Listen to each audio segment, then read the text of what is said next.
Sabe quando a pessoa, ela já colocou um ponto final no sonho dela? Sabe quando a pessoa, ela olha para o seu sonho e ela vê o seu sonho tão distante, mas tão distante, tão impossível aos olhos dela, que ela resolve desistir daquele sonho? Ela resolve colocar um ponto final naquele sonho. Nunca coloque um ponto final no seu sonho. Nunca coloque um ponto final naquilo que Deus ainda não determinou que acabou. Para você, talvez pode ter acabado. Ah, para mim não tem jeito, pastor. Esse sonho aqui é impossível eu realizá-lo. Mas Deus não disse isso para você. Deus não falou isso para você. Deus não disse assim para você: olha, seu sonho está acabado, não. Veja que Abraão, nós já falamos de Abraão aqui, Abraão, ele creu contra a esperança. Abraão creu contra a esperança. E Abraão não desistiu do sonho dele. Mas a sunamita falou: não, meu senhor, não mintas para mim. Como quem diz assim: não é verdade isso. O meu marido já está velho. O meu marido já está idoso. O que você está falando para mim, profeta, não vai acontecer. Não pode acontecer. É impossível de acontecer. Você vai cruzar com pessoas no seu caminho que vão dizer exatamente isso. Que vão jogar a sua fé lá para baixo. Que vão jogar os seus sonhos lá para baixo. Você vai conviver com pessoas, você vai cruzar com pessoas no seu caminho que vão dizer para você assim: esquece disso. Esse sonho aí nunca vai se realizar, já passou a sua era. A sua era já passou, a sua época já passou, você perdeu. Mas não é verdade. Porque Deus, ele traz existência a tudo que não existe. Deus, ele traz existência a tudo que não existe. O profeta falou: você vai dar à luz um filho, você vai ter um filho. E olha o que aconteceu aí. Vamos ver se a palavra se cumpriu. Versículo 17. Concebeu a mulher e deu à luz o quê? Um filho no tempo determinado, no ano seguinte, segundo Eliseu lhe dissera. Então observe, a palavra do homem de Deus se cumpriu. Tem o tempo certo, tem o tempo necessário. Tudo no tempo de quem? De Deus. Tudo no tempo de Deus. Nada fora do tempo de Deus. Não se preocupe, porque está tudo sobre o controle de Deus. Deus não perdeu o controle da sua vida. Deus não perdeu o controle, não. Não se preocupe. É tudo no tempo. Pastor, está demorando. Não, não está demorando. Deus está trabalhando no seu sonho.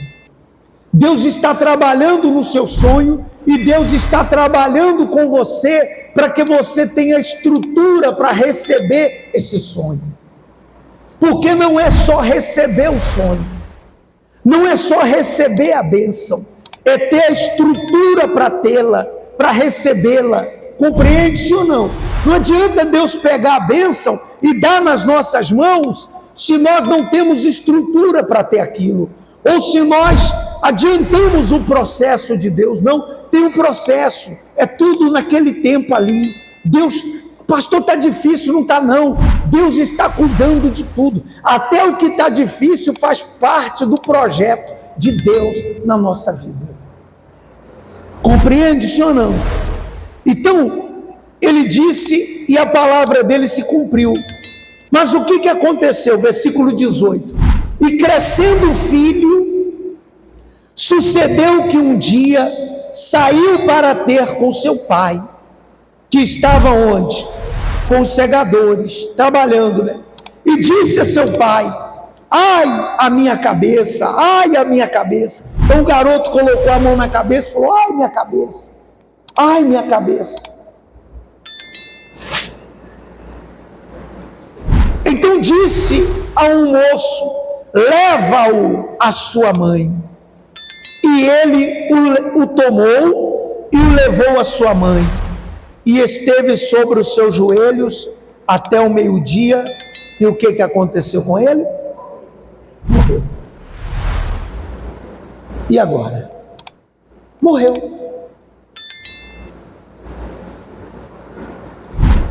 O profeta profetizou: você vai ter um filho. Ela não pediu esse filho, mas o profeta viu que faltava esse filho para ela, e ele profetizou e o filho veio. Só que agora o filho o quê? Morreu. Aquele garoto cresceu, foi trabalhar com o pai e sentiu uma dor de cabeça e morreu.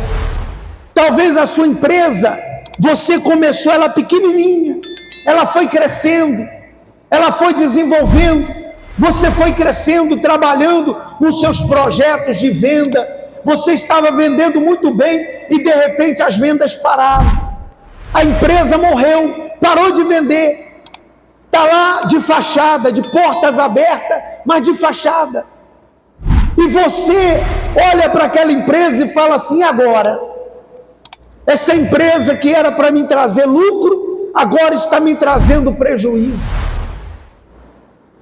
Essa mulher, ela poderia ter entrado em desespero, porque agora o filho morreu, ela poderia ter feito agora: ih, meu Deus, e agora? Agora eu vou sofrer, porque é um filho, é uma criança, é um adolescente. Mas olha o que ela fez: e subiu ela e o deitou sobre a cama do homem de Deus. Ela pegou aquela criança e levou naquele quarto que ela tinha feito para ele, e colocou a criança em cima da cama dele, como quem diz assim: eu não pedi para ele, filho, foi ele que quis que eu tivesse esse filho. Então a responsabilidade é de quem? É dele. Ela não foi enterrar o filho. Tem muita gente enterrando o sonho, tem muita gente pegando os sonhos que ela tem e levando para o cemitério, enterrando os sonhos lá no cemitério. Não, você tem que pegar o seu sonho e trazer seu sonho para onde? Para o altar. Você tem que pegar o seu sonho e trazer para o altar. Não é levar o seu sonho para o cemitério. Seu sonho não é para ir para o cemitério, o seu sonho é para vir para o altar. Ela pegou aquele filho e subiu. Ela subiu aquele quarto e o deitou naquela cama. Chamou a seu marido e disse: manda-me já um dos moços e uma das jumentas, para que eu corra ao homem de Deus e volte. Quer dizer, para que eu corra? Tem momentos na sua vida que você tem que correr. Você não tem que ficar, sabe, ansioso, mas você precisa correr. Você não pode ser mole, você não pode deixar a oportunidade passar. Tem coisas que você tem que fazer hoje, não é amanhã. Tem coisas que você tem que correr na frente, não é atrás. E ela falou para o marido dela: pega um jumento aí, traz um servo teu e manda ele aí preparar o animal, porque eu preciso correr. Quer dizer, o problema é grave, eu não tenho tempo a perder, eu preciso achar o homem de Deus. Quer dizer, eu tenho que ir depressa. E disse ele: por que vais a ele hoje? Não é lua nova nem sábado. E ela disse: tudo vai bem. O filho estava o quê? O marido não sabia que o filho tinha morrido. O filho estava lá no quarto morto. E ela falou para o marido assim: não se preocupe não, que está tudo bem, mas eu preciso ir ao homem de Deus. Quer dizer, uma mãe que perdeu um filho vai dizer que está tudo bem? Mas ela disse: está tudo bem. Você tem que aprender, diante da situação, confessar, profetizar, professar: está tudo bem. Você tem que parar de valorizar o problema e valorizar a sua fé. Tem gente que ela pega o problema dela e ela coloca o problema dela no pedestal, e ela fica adorando o problema dela, ela vive para o problema dela. Tem gente que deixa de vir na igreja por causa do problema dela. A senhora não foi na igreja domingo? Eu não fui não, por causa de um problema que eu estou passando. Não é assim? Ah, eu não fui na igreja tal dia por causa de um problema que eu estou passando. Quer dizer, ela valoriza mais aquele problema do que a estada dela com Deus, do que ela buscar Deus. Então aprenda a não valorizar, a não focar no seu problema. Você tem que focar em Deus. Não foque no seu problema, foque na sua fé, foque em Deus, porque é Deus que vai trazer para você a resposta, a solução, o caminho para você resolver esse problema. Compreende, pessoal? Sim ou não? Está dando para você entender? Então, albardou a jumenta e disse ao seu servo: guia e anda, e não te detenhas no caminhar, senão quando eu te disser. Partiu ele, pois, e foi ao homem de Deus, ao monte o quê? Carmelo. Ele foi ao homem de Deus no monte Carmelo. E sucedeu, onde que estava o homem de Deus? No monte. O que ele estava fazendo no monte? Foi lá para ver, deslumbrar a vista? Não. Ele foi lá para orar. Ele ia lá para orar, para falar com Deus. Então, ela foi até ele no monte. E sucedeu que, vendo-a, o homem de Deus de longe, disse a Geás, seu servo: eis aí a sunamita. Agora, pois, corre-lhe ao encontro e diz-lhe: vai bem contigo? Vai bem com teu marido? Vai bem com teu filho? E ela disse o quê? Ela disse o quê? Vai bem. O homem de Deus falou assim para o servo dele: aquela mulher que está vindo lá é sunamita. Corre até ela, porque eu não sei porque ela está vindo aqui. Mas vai lá falar com ela. Pergunta para ela se está tudo bem com o marido dela, se está tudo bem com o filho dela, se está tudo bem com ela. E quando Geazi chegou lá e falou: olha, está tudo bem com a senhora? Ela falou o quê? Está tudo bem. Deve ter dado até um sorriso para ele e dito assim para ele: está tudo bem, não se preocupe, está tudo bem. Mas não estava tudo bem, mas pelos olhos da fé estava bem. Quer dizer, tinha uma tragédia na casa dela, que era o filho morto, mas ela não estava focada naquela morte. Ela estava focada no homem de Deus, porque ela sabia que o homem de Deus era o profeta. E o profeta, quando profetizasse, ele iria abençoar a vida dela. Ela queria saber o que ele iria dizer para ela. Então ela disse: vai tudo bem.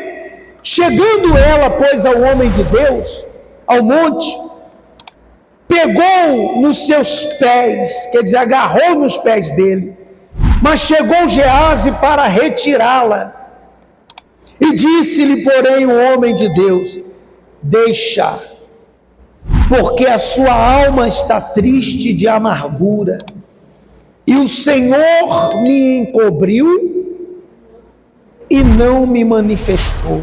Quer dizer, a alma dela está amargurada.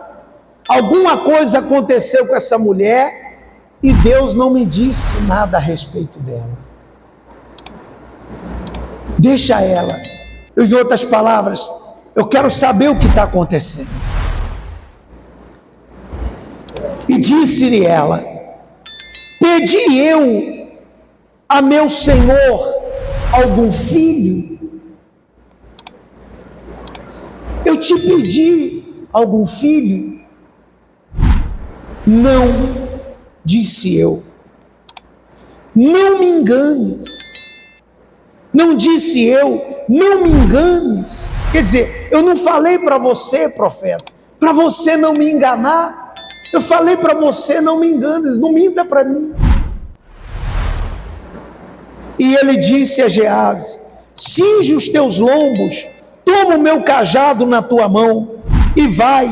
Se encontrares alguém, não saudeis, e se alguém te saudar, não lhe respondas. E põe o meu cajado sobre o rosto do menino.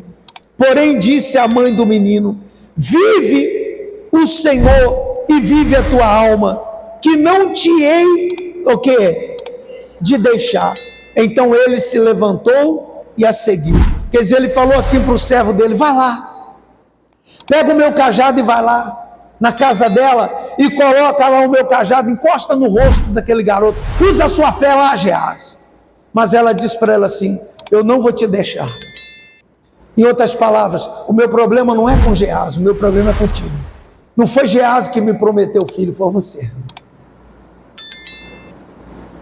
O homem de Deus ficou enquadrado. Foi você. Então Eliseu levantou e foi seguindo aquela mulher. Seguiu aquela mulher. Versículo 31, né? Geazi passou adiante deles e pôs o cajado sobre o rosto do menino, porém não havia nele voz nem sentido. E voltou a encontrar-se com ele e lhe trouxe aviso, dizendo: o menino não despertou. Quer dizer, ó profeta, eu fui lá, fiz o que o senhor mandou, coloquei o cajado lá no rosto, na cabeça do garoto, e o garoto nem sinal de vida deu. Quer dizer, isso mostra que cada um tem uma fé, e a nossa fé é individual. Eliseu deu para Geazi o cajado dele, mas o cajado não era de Geazi, era dele. Quem tinha que ir era ele. O cajado é a nossa fé. Quem tem que manifestar a nossa fé somos nós. Não adianta você mandar seu filho ir, não adianta você mandar o seu marido ir, sua esposa ir, não adianta você mandar o funcionário da sua empresa ir. Não, tem coisas que tem que ser você. Compreende ou não? Tem coisas que tem que ser a gente. Não adianta você pegar o servo Geazi e mandar ir no seu lugar. Não vai resolver. Tem que ser você. É você que tem que ir lá e fazer uso da sua fé. É você que tem que ir lá na imobiliária e chamar o corretor, me leva lá naquele apartamento. É você que tem que ir lá. É você que tem que manifestar a sua fé. Geazi foi lá e falou assim: olha, não deu nem sinal. Versículo 32. E chegando Eliseu àquela casa, eis que o menino jazia morto sobre a sua cama. Já foi para ele ali uma afronta, porque o garoto estava morto, deitado aonde? Na cama dele. Não é isso? 33. Então entrou ele e fechou a porta sobre eles ambos, e orou ao Senhor. E subiu à cama e deitou-se sobre o menino, e pondo a sua boca sobre a boca dele, e os seus olhos sobre os olhos dele, e as suas mãos sobre as mãos dele, se estendeu sobre ele, e a carne do menino o quê? Aqueceu. Quer dizer, ele não tinha outra saída. Tem momentos na nossa vida, olhe para mim por favor, que não tem saída. Ou você faz uso da sua fé, ou você manifesta a sua fé, ou você vai perder. Entenda que tem coisas na nossa vida que não é físico, é espiritual. Tem coisas que acontecem na nossa vida que nós queremos levar para o campo físico, como se aquilo fosse normal. O que está acontecendo não é normal, pessoal. Não é, é espiritual. Tem coisas que estão acontecendo lá na sua empresa que é espiritual. É o diabo trabalhando para falir a sua empresa. É o diabo trabalhando para a sua empresa falir, quebrar, para o seu funcionário se levantar contra você, te roubar, te passar para trás. Compreende-se ou não? Tem coisas que acontecem lá na sua empresa, entre os seus amigos lá da empresa onde você trabalha, que eles vão lá e faz fofoca com o seu patrão para ele te mandar embora, para que aquela pessoa assuma seu cargo naquela empresa. Tem coisas que é espiritual, não é físico. Você tem que ter olhos espirituais para saber identificar cada situação que acontece. Eliseu chegou ali e olhou para aquele garoto. Poxa, não é possível. Eu profetizei, foi Deus. Aquele filho ali foi um filho que Deus deu para ela.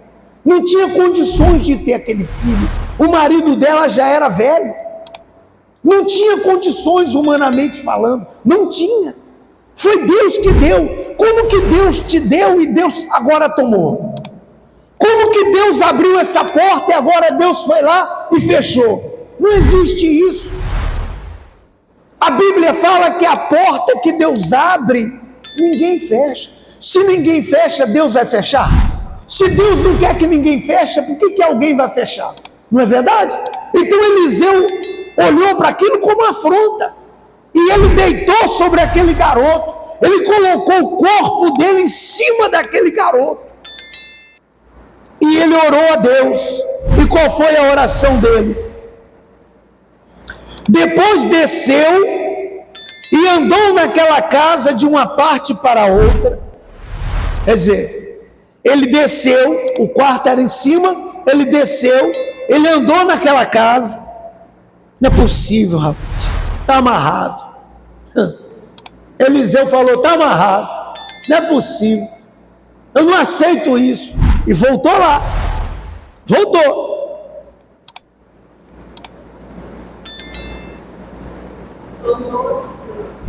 Versículo 35. Desceu, andou naquela casa de uma parte para outra, e tornou a subir, e se estendeu sobre ele. Então o menino expirou 7 vezes e abriu o quê? Quando ele deitou a primeira vez, o corpo do menino só o quê? Só aqueceu, mas o menino não deu sinal de vida.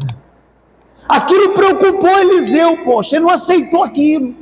Como é que pode? A minha palavra, eu orei a Deus, eu sou profeta. Foi o Senhor que deu esse filho para essa mulher. Foi o Senhor que me usou para profetizar. Eu não posso aceitar isso, eu não posso sair daqui envergonhado. Não, eu vou voltar lá. Ele voltou lá. Tem situação que você tem que voltar lá. Moisés voltou no Egito quantas vezes? 10 vezes. 10 vezes. Até Faraó libertar o povo. Foi ou não foi? 10 vezes. Tem situação, você vai naquele cliente e ele fala assim, não, eu não quero fechar contrato com você esse mês, não. Não, esse mês eu não quero nada, não. Aí você vai embora. Mas aquele cliente nunca deixou de fechar. Ele sempre fechou o contrato com você. Aí você vai embora, poxa, o que está acontecendo? Ele nunca foi assim. Ele sempre fechou o contrato. Aí se você vai embora e desiste daquele cliente, aí vem um outro e conquista aquele cliente. Então você deixa passar um dia e liga para ele de novo. Fulano, você tem certeza que você não vai querer a mercadoria? Eu voltei aqui porque eu tenho certeza que você vai precisar dessa mercadoria. Quer dizer, você está ali, você não perdeu a fé, você não entregou os pontos, não jogou a toalha. Compreende isso ou não? Está dando para você entender? Quem está entendendo o que eu estou falando? Você está compreendendo? Sim ou não? Então quando ele voltou lá e fez o mesmo processo, a criança fez o quê? Então chamou a Gease e disse, chama esta sunamita. E chamou-a e veio a ele e disse ele, toma o teu filho. E entrou ela e se prostrou aos seus pés e se inclinou à terra e tomou o quê? O seu filho e saiu. Quer dizer, aquilo para ele era uma afronta. Tem coisas na nossa vida que é uma afronta. Você sabia disso? Tem coisas que nos afrontam e nos envergonha e nos torna motivos de chacota. E se a gente não se revoltar contra aquela situação, a gente fica humilhado, envergonhado. E só a revolta no nosso peito, a revolta dentro de nós, é que pode mudar aquela situação. Você sabia disso? Tem coisas que a gente tem que se revoltar. Tem coisas que a gente tem que regaçar a manga e partir para a fé e falar assim, não, eu não aceito essa vergonha, eu não aceito essa humilhação na minha vida. Isso é o diabo. Então você não pode aceitar aquela vergonha. Você não pode aceitar aquela humilhação. Você tem que se levantar. Eliseu estava sentado, teve que se levantar e ir até a casa. E quando ele chegou lá, ele subiu e foi até o quarto. Estava lá o problema para ele. O garoto estava lá morto. Então você precisa levantar. Você precisa sair dessa prostração. Você precisa se colocar de pé diante desse problema e dizer para esse problema: eu não aceito. E ainda que você fale com ele a primeira vez e ele não te atenda, fale a segunda, fale a terceira, fale a quarta. Mas vai acontecer. Amém? Vai acontecer. Quando Elias orou para que chovesse, ele falou para o servo dele assim: vá lá, vá lá, olha lá, olha para o céu. E o servo dele ia lá, olhava: ó, não vi nada não, tem nada aí não, o céu está limpinho. E ele continuava orando e dizia: volta lá. Não foi assim? Por 7 vezes. Na 7ª vez ele voltou e falou assim: ó profeta, eu vejo uma nuvem no céu do tamanho da palma da mão de um homem. Se você olhar para o céu e ver uma nuvem do tamanho da palma da nossa mão, o que você vai pensar? Vai vir uma tempestade? Que nada, aquilo ali não vai nem chamar a sua atenção, não é verdade? Vai nem chamar a sua atenção. Você vai olhar para o céu e nem vai observar aquela nuvenzinha e vai dizer assim: o céu hoje está azulzinho, azulzinho de tudo, não tem uma nuvem no céu, mas tem uma nuvem do tamanho da palma da mão de um homem. E quando ele falou para o profeta isso, o profeta falou: sobe, avisa Acabe que vai chover. Quer dizer, aquela nuvenzinha foi o suficiente para ele dizer assim: vai chover. Essa nuvem aí vai provocar uma chuva muito grande. E não deu outra. Logo veio a chuva. Porque a palavra do homem de Deus é verdade na vida daqueles que creem na palavra de Deus, daqueles que confiam na palavra de Deus. Compreende, sim ou não? Então Deus, Ele não quer que você fique prostrado. Deus, Ele não quer que você se entregue. Deus, Ele não quer que você coloque um ponto final no seu sonho e diga assim: não tem mais jeito, porque o meu marido já é velho, as minhas condições já passaram, a minha situação não dá mais, porque eu não tenho nada, eu sou uma pessoa iletrada, eu não tenho condição disso, condição daquilo outro. Não diga isso. Não diga isso. Olhe para você e se sinta capaz. Olhe para você e diga para você mesmo: eu sou capaz. Amém? Eu sou capaz de mudar minha história de vida. Eu sou capaz de mudar minha vida, de sair desse fundo de poço. Olhe para você e diga assim: eu vou me tirar desse fracasso. Eu vou mudar minha história, eu vou sair dessa humilhação. Olha para a sua empresa e já visualiza ela grande, já visualiza ela lá na frente. Você tem que ter a visão da fé. Você não pode olhar para ela pequenininha, não. Você tem que olhar para ela grande. Mas ela é pequenininha, mas já olha para ela grande. Olha para ela grande. Imagina ela grande. Compreende isso ou não? Imagina ela gigantesca. Imagina, hoje você tem 2, 3 funcionários. Imagina amanhã você tendo 50 funcionários, 30 funcionários, 100 funcionários, porque a sua empresa cresceu a tal ponto que você teve que contratar, dar emprego para as pessoas, para que a sua empresa pudesse crescer mais e desenvolver. Você tem que ter essa visão da fé. Amém, pessoal? Amém, gente? Diga para a pessoa do seu lado: você vai vencer.